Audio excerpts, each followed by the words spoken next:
This film unfolds over the last 12 hours before the crucifixion of Jesus Christ, highlighting his intense determination to fulfill the great mission of liberating humanity from sin by sacrificing himself now on the cross.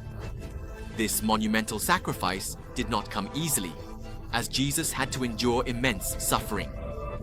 How will the story unfold? Let's watch and find out. The story continues with Jesus kneeling in prayer to the Father in a garden near Jerusalem.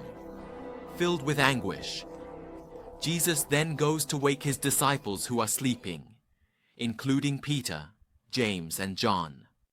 Jesus spoke to Peter, urging him to stay alert with prayer, but they were drowsy and sleepy.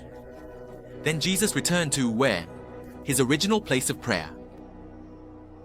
Cut to Judas, another disciple of Jesus, who was the one to betray him. He was with the religious leaders of that time. Judas agreed to betray Jesus in exchange for 30 pieces of silver, pointing out where to capture him. Cutting back to Jesus again, he was in deep anguish over the decision of whether to go to the cross or not, as going to the cross meant taking on the sins of humanity, even though he himself was without sin. But he had to take it on behalf of humanity, which required Jesus to make a tremendous sacrifice.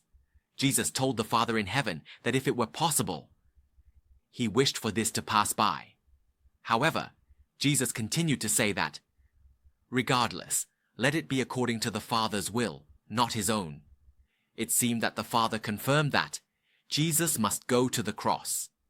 After that, Satan came to speak, with Jesus telling him that this task is enormous. The wages of sin are too heavy. Jesus cannot do it. No one can bear this burden. It's too heavy to accomplish. And Satan let a snake slither out to disturb Jesus. But Jesus decided to stand up and look directly at Satan. At that moment, Jesus stomped on Satan's snake, which meant that Jesus was resolutely determined to go to the cross. After that, the soldiers and Judas arrived at the garden.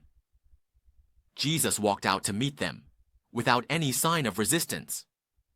Then Judas came and kissed Jesus on the cheek, signaling to the soldiers that this was Jesus, amidst the angry gazes of the other disciples watching.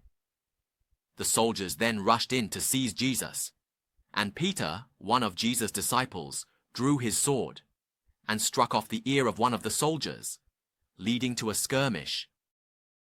In fear, the others quickly ran away to save themselves.